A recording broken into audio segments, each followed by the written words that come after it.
Assalamualaikum warahmatullahi wabarakatuh. Nama saya Ferdi Ramadhani. Saya ingin mempresentasikan tugas simulasi digital yang bertema kewargaan digital. Kewargaan digital. Warga digital adalah orang yang sadar akan hal baik dan buruk, menunjukkan kecerdasan perilaku teknologi dan bisa membuat pilihan yang tepat saat menggunakan teknologi, memanfaatkan TI untuk membentuk suatu komunitas pekerjaan dan berkreasi. Kewargaan digital adalah konsep yang dapat digunakan untuk memberikan pengetahuan mengenai penggunaan teknologi dunia maya dengan baik dan benar. Kewargaan digital juga dapat didefinisikan sebagai norma perilaku yang tepat dan bertanggung jawab atas penggunaan teknologi. Implikasi penggunaan teknologi dunia maya yang baik dan benar antara lain: 1. Pemilihan kata yang tepat saat berkomunikasi. 2. Tidak menyinggung pihak lain. 3.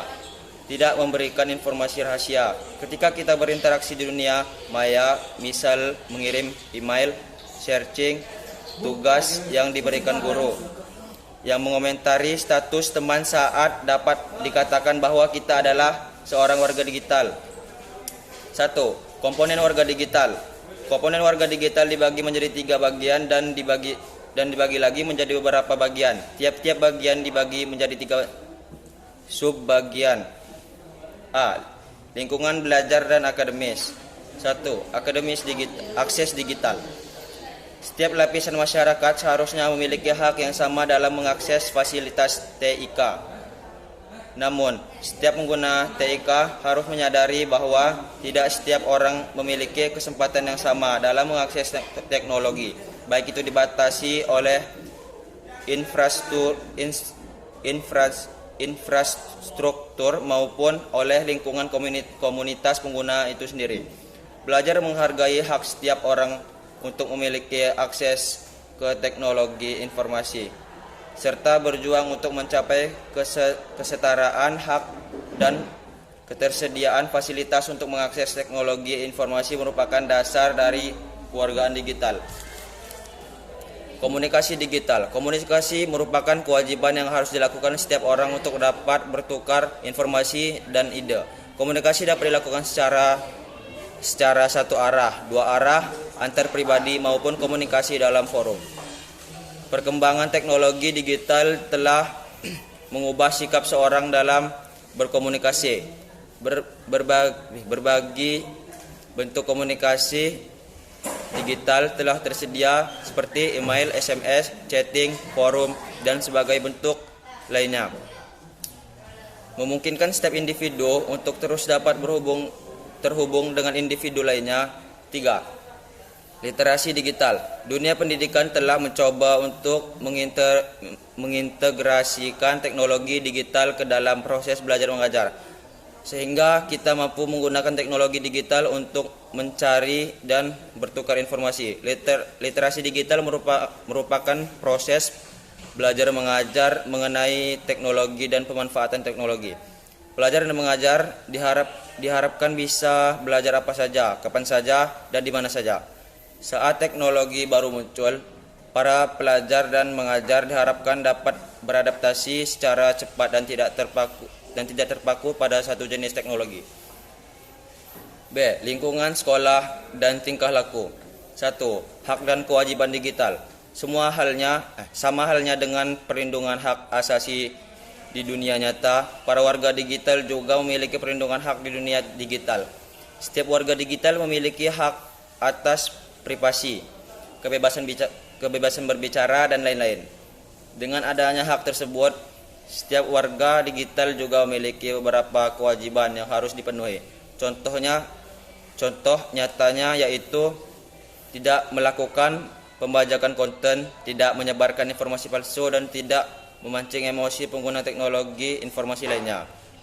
2. Etika digital.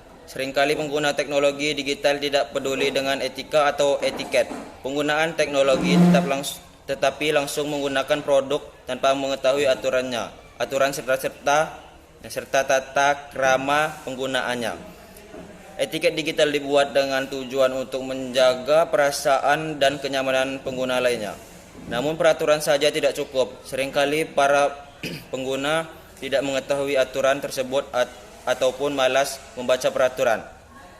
Kita juga harus mengajarkan setiap pengguna teknologi digital untuk bertanggung jawab dalam pemanfaatan teknologi. 3. Keamanan digital. Dalam setiap komunitas terkadang dapat individu yang mencuri karya, merusak ataupun mengganggu individu lainnya.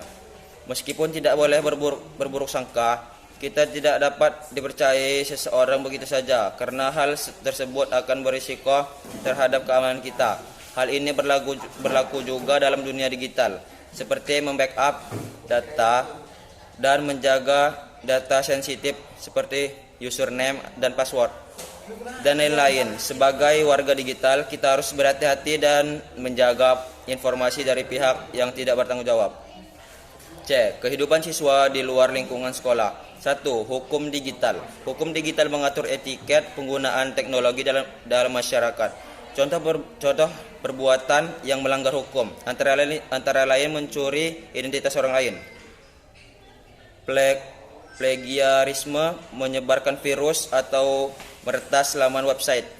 Hukum yang terkait dengan aktivitas digital tersebut dengan cyber law di Indonesia. Cyber law menyangkut aspek-aspek berikut: A. Hak cipta. B. Merek dagang. C. Fitnah ataupun pencemaran nama baik. D. Privasi. E. Yuridiksi dalam ruang cyber.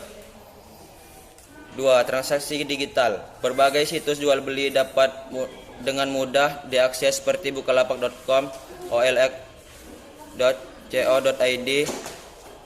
fjb.kaskus.co.id, tokopedia.com, dan berbagai toko daring lainnya.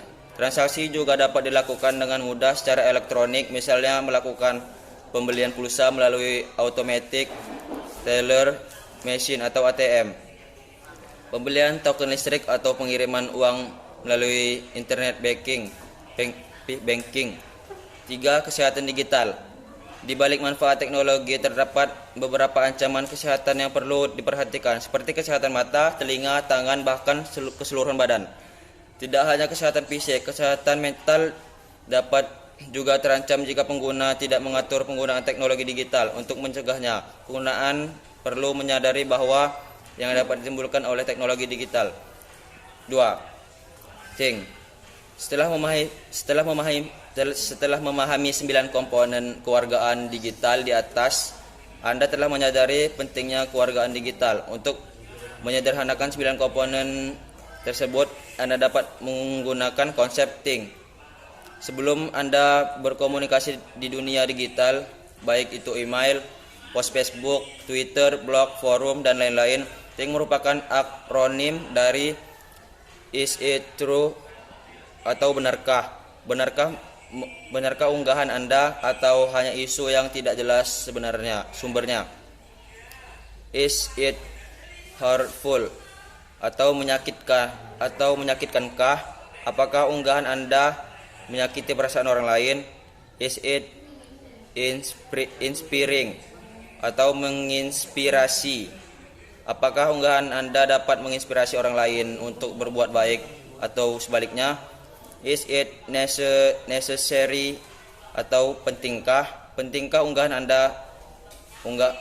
Unggahan yang tidak penting akan mengganggu orang lain. Is it kind? Santunkah? Santunkah unggahan Anda tidak menggunakan kata-kata dapat menyinggung orang lain? Sekian dari saya. Terima kasih. Wassalamualaikum warahmatullahi wabarakatuh.